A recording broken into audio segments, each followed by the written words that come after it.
لیکن اگر دونوں تھیلیسیمیا مائنر ہوں تو پھر جو ہے اس رشتے کے بارے میں بہت بڑا فیصلہ کرنے کی ضرورت ہے کہ آپ نہ کریں.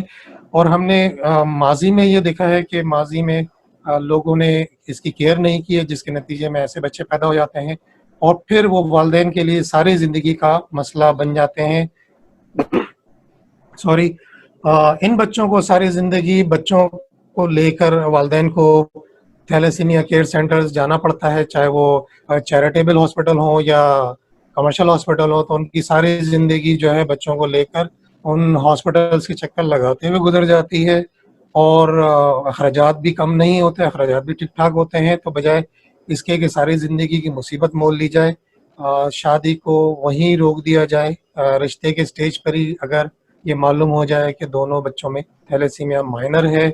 اور ریسنٹلی ہم نے کچھ بڑے گھرانوں میں دیکھا ہے جہاں پر فیملیز میں ہی شادی ہوتی ہے، اور بر صغیر کے اندر ایک بہت بڑا سیریس مسئلہ یہ ہے کہ اکثر خاندانوں میں خاندان سے باہر شادی نہیں ہوتی، اور اس طرح کے ڈس آرڈرز جو ہے بہت کامن فیملیز میں پائے جاتے ہیں.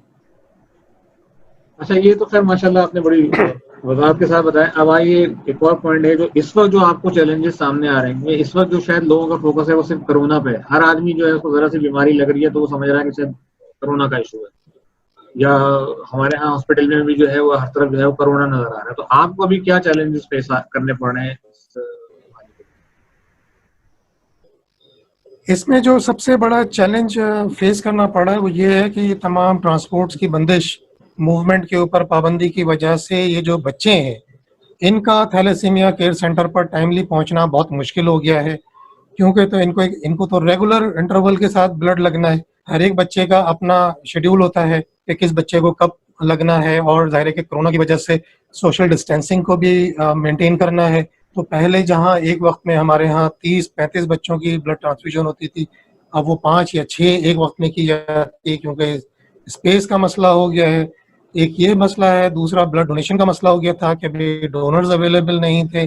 لیکن کچھ فلاحی اداروں کی مدد سے، کچھ جو اسلامی تنظیم ہیں، انہوں نے بھی بہت بڑا کردار ادا کیا ہے کہ انہوں نے بہت بڑی بلڈ ڈونیشن ڈرائیو کی، اور تقریباً تمام جو تھیلیسیمیا کے جو ادارے ہیں ان سب کو وہ بلڈ فراہم کیا گیا. یہ بہت بڑا کام ہے جو ان لوگوں نے کیا ہے، جس کے لیے ہمیں ان کو بہت اپریشیٹ کرنا چاہیے. تو اس وقت تقریباً 1 مہینے کا بلڈ جو ہے وہ اداروں کے پاس اویلیبل ہے. اگین پھر اگر یہ جو کورونا کا معاملہ ہے اگر یہ آگے بڑھتا ہے تو پھر شاید دوبارہ اس طرح کی کسی بڑی ڈرائیو کی ضرورت پڑے گی، بلڈ ڈونیشن ڈرائیو کی. اور بچوں کو وقت پر لانا، کیونکہ اگر ان کو وقت پر بلڈ نہ لگے، وقت پر ان کی آئرن چلیشن نہ ہو، ان کو پراپر میڈیکیشن ٹائم پر نہ ملے، تو پھر ان کی زندگی کو ایک دم خطرہ لاحق ہو سکتا ہے. یہ بات جو ہے، یہ والے چیلنجز ہیں جو کہ فی الحال ہمیں درپیش ہیں. اور ایک چیز یہ کہ جو جتنے بھی چیریٹیبل ادارے ہیں، جتنے بھی ہم سمیت ہیلپ انٹرنیشنل ویلفیئر سمیت جتنے بھی چیریٹیبل ادارے ہیں، وہ سب ظاہر ہے کہ ڈونیشنز پر چلتے ہیں. تو اس وقت جو کرونا کی وجہ سے جو ایک بڑا اکنامک سیٹ بیک آیا ہے ہر طرف، تو اس کی وجہ سے ڈونرز کے لیے بھی جو بہت اچھے معاشی طور پر ہیں ان کے لیے تو شاید اتنے مسائل نہیں ہیں، لیکن جو کہ ایک ایوریج ڈونر ہے جو کہ گھر سے بیٹھ کے بھی کچھ 1000 2000 5000 روپے کر دیا کرتا تھا، تو ظاہر ہے کہ اس کے لیے بھی ایک چیلنج بن گیا ہے ڈونیشن کرنا. ایک چیز میں نوٹ اے ڈاکٹر، ہم تو اکاؤنٹنٹ ہیں، اس حوالے سے میں ضرور پوچھنا چاہوں گا کہ ابھی جیسے یہ کرونا کا ایشو چل رہا ہے، ایک بندہ آپ کو تھیلیسیمیا کے لیے بلڈ ڈونیٹ کر دیتا ہے، اور خدا نہ خواستہ میرے منہ میں 2.5-3 منتھ خاک کہ اگر وہ کرونا افیکٹڈ نکلتا ہے تو آگے کیا ہم آپ جو آگے بچوں کو جو بلڈ سپلائی کیا جا رہا ہے تھیلیسیمیا کے پیشنٹ کو، تو کیا ایسی پاسبلٹیز ہیں کہ وہ پہلے کرونا کی ٹیسٹنگ بھی ہو جائے اس کے اندر؟ یقیناً اس وقت ایک بہت سیریس صورتحال یہ والی بھی ہے. تو اس کے لیے ہمارے پاس ایک بلڈ اسکریننگ کا ایک پروسیس ہے. اس کے اندر پہلے بلڈ کی اسکریننگ ہوتی ہے، جس میں کہ HIV ہو گیا، ہیپاٹائٹس C ہو گیا، اور دیگر جو مہلک بیماریاں ہیں ان کا بھی ٹیسٹ ہوتا ہے. تو یقیناً اس وقت کرونا کے لیے جو جہاں پر ڈونیشن کلیکٹ ہو رہا ہے، تو وہاں پر پہلے جو ہے وہ کرونا سے کے حوالے سے بھی جو ہے پریونشن کی جاتی ہیں، تاکہ یہ بلڈ جو ہے نا وہ ان تک نہ پہنچے. ظاہر ہے کہ جو حد الامکان جو اس وقت ہمارے پاس اویلیبل ریسورسز ہیں اس کے تحت جو کام کیا جا سکتا ہے وہ کر رہے ہیں. یقیناً اس کے اندر ضرورت ہے ایڈوانسمنٹ کی، پروٹیکشن کی، پریونشن کی، بالکل ضرورت ہے. اور ہم سب کو یہ کسی ایک ادارے کے بس کی بات نہیں ہے، یہ ہمیں قومی سطح پر جو ہے وہ کام کرنا پڑے گا. اچھا، ابھی دوسری طرف آتے ہیں، یہ جو کرونا کا ایشو چل رہا ہے اس وقت سب سے زیادہ، کیونکہ ہمارے یہاں کرونا سے پہلے کا بھی اگر ایرا دیکھتے ہیں تو جو 2020 میں ان امپلائمنٹ ریشو جو ہے اس کے بارے میں بتایا گیا وہ 6.2% ہو چکا ہے. 2019 کے مقابلے میں 2020 میں فگر جو ہے وہ 6.2 چلی گئی ہے. اور ہمارے جو معاشی ماہرین ہیں ڈاکٹر حفیظ پاشا صاحب وہ بھی یہ کہہ چکے ہیں کہ ان کو جو ہے ان امپلائمنٹ کا فگر 20 لاکھ سے اور بڑھتا ہوا نظر آ رہا ہے، یعنی یہ 1.5 کروڑ ہو چکا ہے. اگر ہم اپنی فگر نکالیں جو ہمارے پاس آبادی ہے پاکستان کی، تو تقریباً 1.5 کروڑ جو ہے وہ فگر پہنچ چکا ہے ان امپلائمنٹ کا. تو آپ جن اداروں سے وابستہ ہیں، ابھی ظاہر ہے دہاڑی دار طبقے سے لے کے، یعنی ڈیلی کے 100 روپے کمانے والے سے لے کے 10 لاکھ روپے ماہانہ کمانے والے تک یا اس سے اوپر زیادہ کمانے، سب لوگ جو ہیں وہ کسی نہ کسی حوالے سے پریشانی کا شکار ہو گئے. تو اور جو این جی اوز جو ہیں وہ کچھ سماجی ادارے بڑے کام کرتے ہوئے نظر آ رہے ہیں، ہر طرف راشن کے بھیڑیں لگتی ہوئی نظر آئی ہیں. آپ کے ساتھ جو تنظیمیں وابستہ ہیں وہ کیا کر رہی ہیں؟ اچھا، اس کے اندر ایک تو چیز مزید سمجھنے کی یہ ہے کہ جو اکنامک کنڈیشنز ہیں وہ کیا ہونے جا رہی ہیں. اس میں ہم نے لاسٹ 8-10 دن پہلے ہم نے ایسٹیمیٹ کیا تھا کہ تقریباً 1 کروڑ جو ہے وہ ایڈیشنل ان امپلائمنٹ ہوگی کرونا کی وجہ سے.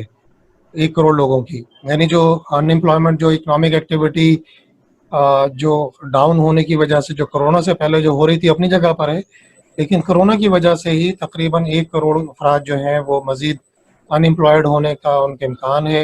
اور پاکستان میں جو پاورٹی ہے وہ تقریباً کوئی 50% تک پہنچ جانے کا امکان ہے اس صورتحال میں. اچھا، اب آ جاتی ہے بات کہ مختلف ادارے اس میں کیا رول پلے کر رہے ہیں. تو اس میں جو کام ابھی ہو رہا ہے، ٹھیک ہے، ضرورت ہے وقت کی، اس میں کسی حد تک میں اس سے اتفاق کرتا ہوں، لیکن زیادہ تر میں اس سے اتفاق نہیں کرتا. یہ جو سڑکوں پر اور فٹ پاتھوں پہ جو دسترخوان لگا دیے گئے ہیں یا کھانا تقسیم ہو رہا ہے، یہ قوم کو کسی حد تک بغیر محنت کیے کام کھانا کھلانے کی جو عادت پڑ رہی ہے، یہ بہت خطرناک ہے. اس سے ہم قوم کا مزاج خراب کر رہے ہیں. اس کے بجائے یہ کام ہونا چاہیے جو کہ شاید ابھی کوئی بھی نہیں کر رہا، یا بہت لمیٹڈ کوئی اگر این جی او کر رہی ہے تو بہت لمیٹڈ محدود پیمانے پہ کر رہی ہیں، کہ پاکستان میں امپلائمنٹ جنریشن پر کام کیا جائے. اسمال بزنسز کو، مائکرو اسمال بزنسز کو جو ہے وہ مضبوط کرنے پہ کام کیا جائے. اسٹیٹ بینک کی طرف سے ابھی تک کوئی ہمیں مائکرو بزنسز کے لیے ہمیں کوئی ایسا انسینٹیو نظر نہیں آتا، نہ گورنمنٹ کی شاید اس پہ اتنی کوئی توجہ ہے کہ مائکرو بزنسز جو ہیں وہ ان کو مضبوط کیا جائے.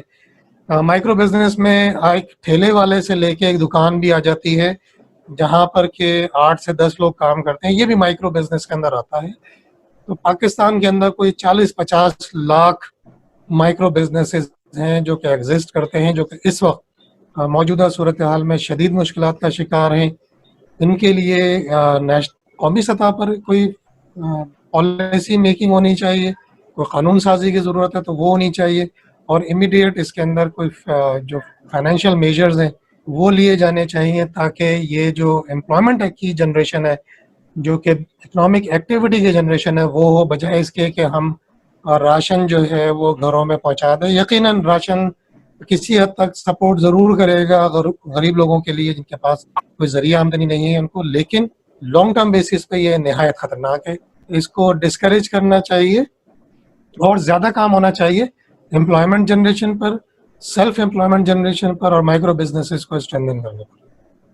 مسعود صاحب، اگر جو ابھی بات آپ نے فرمائی، دیکھیں اس وقت جو ظاہر ہے یہ جو پینڈیمک ہے، جو وبا پھیلی ہے اس وقت، اگر امپلائمنٹ ہوتی ہے، لوگ گھروں سے باہر نکلتے ہیں، کام کرنا شروع کر دیتے ہیں، تو ویسی حکومتیں کہہ رہی ہیں گھر بیٹھو گھر بیٹھو. تو پہلے ہی لوگ تو کہہ رہے ہیں اگر آپ سڑکوں پہ باہر نکلیں تو ایک نارمل روٹین نظر آ رہا ہے، سوائے اس کے کہ ایک ایڈیشن نظر آیا کہ لوگوں نے منہ پہ جو ہے وہ ماسک لگا لیا یا دکانیں بند کر رہے ہیں. باقی ٹریفک، آپ اس بات سے اتفاق کریں گے کہ ٹریفک جو ہے وہ نارمل اسٹیٹس پہ.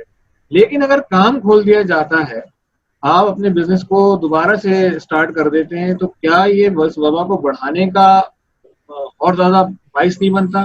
چلیں اس میں پھر دوسرے اسمارٹ لاک ڈاؤن میں کیا ہے, دوسرے ایس او پیز آ جاتے ہیں. اب میں ذرا دوسری طرف آپ کے بات کے پہلو کی طرف آ رہا ہوں, جو آپ یہ کہہ رہے ہو کہ جی ہم لوگوں کو ایزی گوئنگ کر رہے ہیں, ان کو گھر بٹھا کے کھانے کی عادت ڈال رہے ہیں.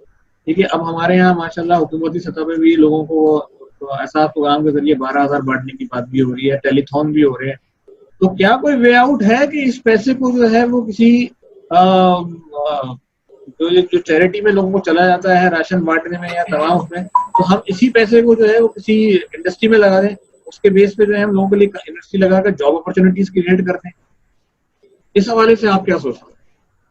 اچھا, اس میں دیکھیں دو پہلو ہیں. پہلا جو آپ کا سوال تھا کہ بھئی کہ جو سوشل ڈسٹینسنگ ہے اس کا کیا بنے گا اگر ہم بزنس ایکٹیویٹی اسٹارٹ کرتے ہیں. تو اس میں جو ضرورت ہے نا وہ احساس ذمہ داری کی ہے.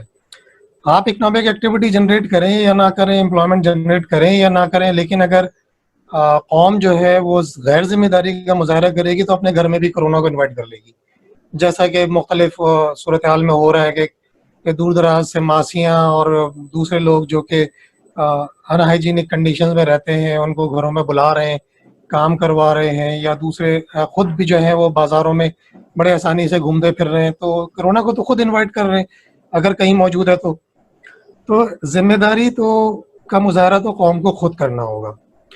کام ہر حال میں کیا جا سکتا ہے. یورپ کے ملکوں کے اندر, کچھ ملکوں کے اندر اسمارٹ لاک ڈاؤن ہے, کچھ جگہوں پہ بالکل بھی نہیں ہے, لیکن کام ہو رہا ہے اور احتیاط سے کام ہو رہا ہے. کام کیا جا سکتا ہے, احتیاط سے کام کیا جا سکتا ہے. ایس او پیز بڑی انڈسٹریز کے لیے بنائے جا سکتے ہیں اور طریقہ کار چھوٹے کاروباروں کے لیے بھی بنایا جا سکتا ہے. دیکھیں الٹیمیٹلی جو لوگ ہیں جو کہ ہاؤس ہولڈ ہے, اکنامکس کا جو کسی اکانومی کا جو منیمم یونٹ ہے وہ ایک ہاؤس ہولڈ ہے. ایک ہاؤس ہولڈ کو ہر چیز کی ضرورت ہے. اس کو آٹا بھی چاہیے, اس کو دال بھی چاہیے, اس کو کپڑے بھی چاہیے پہننے کے لیے. پرائرٹیز کا فرق ہو سکتا ہے کہ کس وقت کیا چاہیے, لیکن چاہیے سب کچھ. تو وہ جو چیزیں فوری طور پہ چاہیے جو کہ اس وبا کی صورتحال میں موجود ہے, تو اس کے لیے طریقہ کار وضع کیا جا سکتا ہے, بجائے اس کے کہ شور و غوغا بنایا جائے. خواہ خواہ کی جو ہے وہ اچھل کود دکھا کے ایکٹیویٹی دکھانے کی بجائے ضرورت کے تحت جو کام ہونا چاہیے وہ کام کیا جائے. جو کاروبار کھلنے چاہیے ان کو طریقے سے کھولا جائے, کام کرنے دیا جائے احتیاط کے ساتھ. ان کو یہ جو سینیٹیشن ہے, یہ پروٹیکشن جو چیزیں ہیں وہ ان کو حکومتی سطح پہ پرووائڈ کی جائیں تاکہ جو وبا کے پھیلنے کے امکانات ہوں وہ کم سے کم ہوں. اور جو ساری جو چیز آ جاتی ہے کہ اکنامک مینجمنٹ ہماری جو ہے وہ کیسی ہے, یہ نیشنل لیول پر بھی اور پروونشل لیول کے اوپر بھی یہ ٹیسٹ آ جائے گا کہ جناب کہ ہماری جو اکنامک مینجمنٹ ہے وہ کیسی ہے اور ہم اس کو کیسے انفورس کر سکتے ہیں. یہاں پر ہماری جو لا انفورسمنٹ کی جو ہماری اسکلز ہیں یہ ہماری سامنے آ جائیں گی کہ اگر ہم یہ مینٹین نہیں کر سکتے تو پھر وبا ہو یا نہ ہو ہم اپنے ملک کو نہیں سنبھال سکتے. یہ بات ہوتا ہے. پہلی چیز تو یہ ہو گئی, پہلے سوال کا جو آپ کا تھا اس کا جواب تو یہ والا ہے. دوسرا اب ہم آ جاتے ہیں کہ اس پیسے کا کیا کرنا چاہیے.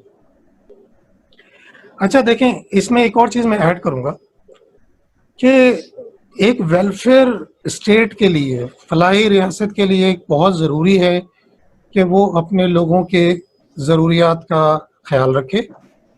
اور جو لوگ واقعتاً کچھ نہیں کما سکتے, جیسے معذور ہیں, جیسے بیوائیں ہیں اور یتیم ہیں. بیوہ سے مراد وہ نوجوان بیوہ نہیں ہے جو کہ جاب کر سکتی ہے یا کوئی کاروبار کر سکتی ہے. بیوہ سے مراد وہ بیوہ ہے جس کا کوئی اور کمانے والا نہیں ہے, وہ عمر رسیدہ ہو گئی ہے اور کوئی محنت کا کام نہیں کر سکتی, کہ جو خود سے کچھ نہیں کما سکتی. تو ایسے لوگوں کے کو آئیڈینٹیفائی کیا جا سکتا ہے. ہمارے پاس ڈیٹا بیس موجود ہے, نادرا ہمارے پاس ایک ادارہ موجود ہے جہاں سے اس طرح کا ریکارڈ لیا جا سکتا ہے. احساس پروگرام بھی اسی کی مدد سے چل رہا ہے. تو ایسے لوگوں کی جو کہ واقعتاً نادار ہیں, واقعتاً معذور ہیں, ان کے لیے تو اسٹیٹ اسپانسرشپ ہونی چاہیے, اس میں کوئی دو رائے نہیں ہے. اب وہ چاہے 12,000 روپے کی ہو یا 10,000 روپے کی ہو یا 15,000 روپے کی ہو, بالکل ہونی چاہیے. لیکن وہ لوگ جو کام کر سکتے ہیں, محنت کر سکتے ہیں, اگر وہ اسکلڈ نہیں ہے تو ان کو اسکلڈ کرنے کی ضرورت ہے, ان کو ہنر سکھانے کی ضرورت ہے. اگر وہ ہنرمند ہیں وہ کوئی کاروبار کر سکتے ہیں تو انہیں کاروبار کرانے کی ضرورت ہے. دیکھیں کاروبار کرانے کے لیے بہت بڑی رقمیں بھی نہیں چاہیے ہوتی. یہ ہمارا بھی تجربہ ہے, ہم بھی مائکرو بزنسز کو سپورٹ کر چکے ہیں کہ 20,000 روپے سے بھی کاروبار ہو سکتے ہیں, 80,000 روپے سے بھی کاروبار ہو سکتا ہے, جہاں پر کہ 30 40 لوگ کام کر سکیں. یعنی 1 لاکھ روپے کے اندر ایسے ایسے کام بھی ہو سکتے ہیں. تو بات سوچنے کی, سمجھنے کی اور طریقے سے کرنے کی ہے. تو چھوٹے کاروباروں کو, جو مائکرو بزنسز ہیں, جنہیں مائکرو بہت چھوٹے کاروبار ہیں, ان کو اگر ہم آسانی سے پروموٹ کریں, آسانی سے ہو سکتے ہیں. کم سے کم ایک فیملی کو تو وہ سپورٹ کر ہی سکتا ہے.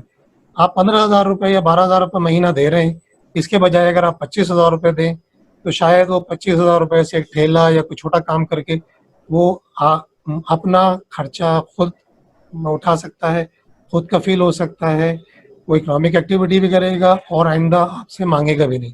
اور 12,000 کے حساب سے آپ پورے سال آپ اس کو دیتے رہیں گے. تو یہ چیز جو ہے نا بڑے طریقے سے سوچنے کی ضرورت ہے. اور جو پیسہ حکومت جمع کر رہی ہے اس سے انڈسٹری کھڑی کرے, چونکہ لیبر انٹینسو ہو, تاکہ زیادہ سے زیادہ لیبر امپلائی ہو سکے. لیبر انٹینسو انڈسٹریز کو سپورٹ کرنے کی ضرورت ہے اس وقت, تاکہ امپلائمنٹ جنریٹ ہو. اور اسٹیٹ بینک کو بھی ضرورت ہے کہ اسٹیٹ بینک کی بھی راہ کو اس کو بھی سیدھا کیا جائے, کیونکہ اسٹیٹ بینک کی پالیسیز, ایف بی آر کی پالیسیز جو ہیں, جب تک بزنس فرینڈلی نہیں ہوں گی وہ پاکستان کے اندر نہ تو بزنس گرو کرے گا, نہ انڈسٹری گرو کرے گی, بلکہ وہ صرف جو بڑے انڈسٹریلسٹ ہیں, بڑے بزنس گروپس ہیں, انہی کو سپورٹ ملتی رہے گی, جیسا کہ ہم دیکھتے آئے ہیں کہ اتنے عرصے سے ان کو مل رہی ہے. تو آپ کا انکم ٹیکس آرڈیننس بالکل بزنس فرینڈلی نہیں ہے, اس کو ٹھیک کرنے کی ضرورت ہے. جس طرح آپ دوسرے آرڈیننسز ایشو کر رہے ہیں, اسی طرح ایک آرڈیننس کے ذریعے انکم ٹیکس آرڈیننس کو بھی ٹھیک کر سکتے ہیں, آپ سیلز ٹیکس ایکٹ کو بھی ٹھیک کر سکتے ہیں, آپ بہت کچھ ٹھیک کر سکتے ہیں.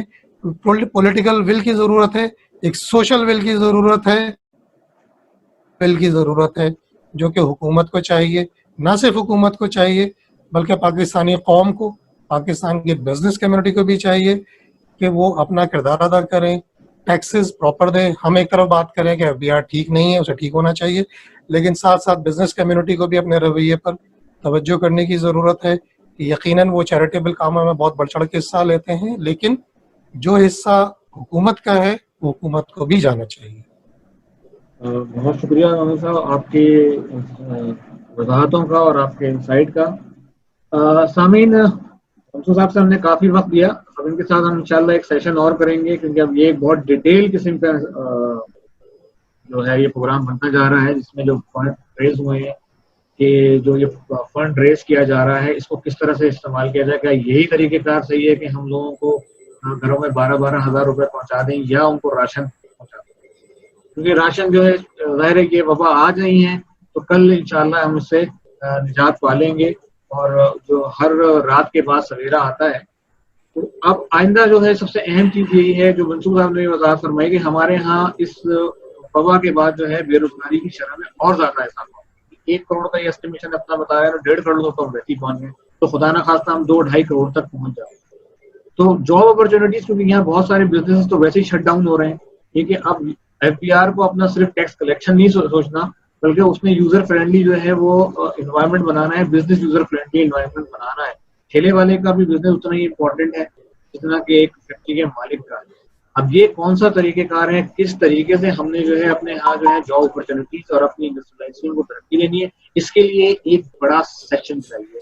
انشاءاللہ منصور صاحب کو ہم دوبارہ انوائٹ کریں گے اور ان سے اس پہ ڈیٹیل میں بات کریں گے کہ وہ کون کون سے بزنسز ہیں جو ہم اس پہ کر سکتے ہیں. اور پھر ظاہر ہے اس کے اندر ہمارے علماء کا جو رائے ہے, ظاہر ہم لوگ پروفیشنلز ہیں, کس حوالے سے بات کریں. میں ایک چھوٹا سا منصور صاحب 1 منٹ اوپینین لے لوں گا کہ وہ اس حوالے سے کیا کہتے ہیں کہ مجھے نہیں پتا کہ صاحب یہ جو چیریٹی کے لیے جو فنڈ اکٹھا کیا جا رہا ہے اس سے کینسر ہسپتال میں کیا کسی بھی تھیلیسیمیا کے مریض کی تو مدد کی جا سکتی ہے, لیکن اس سے کوئی فیکٹری کھڑی کی جا سکتی ہے, وہ پروفیشنلی کیا رہا ہے, اور ظاہر ہے اسے مذہبی علماء کس نظر سے دیکھتے ہیں یا ہماری عوام کس نظر سے دیکھتے ہیں, تو ایک علیحدہ ایشو ہے. جسٹ کلوزنگ سے پہلے 1 منٹ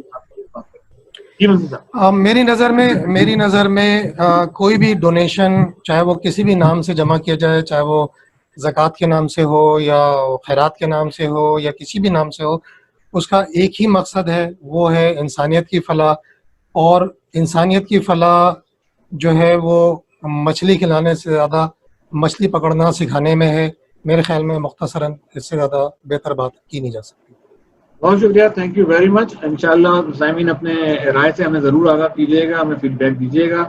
ہمارے یوٹیوب چینل کے اوپر جیسے جیسے آپ سر آ رہے ہیں تو اس پہ فیڈ بیک دیجیے گا. ہم انشاءاللہ گائے بغیر اب ایک سیشن ان کے ساتھ پہنچ کریں گے, اور اس پروگرام کو اور اکنامک ایکٹیویٹیز کے حوالے سے جتنی بھی ہم سے بہتر سروسز اپنی قوم کے لیے ہو سکیں گی ہم انشاءاللہ دیتے رہیں گے. بہت شکریہ منصور صاحب, thanks for your precious time. Thank you, بہت شکریہ. اور ہمیں اپنی قیمتی رائے سے, اپنی قیمتی انسائٹ سے نوازا. بہت شکریہ. Thank you. اللہ حافظ. اللہ حافظ.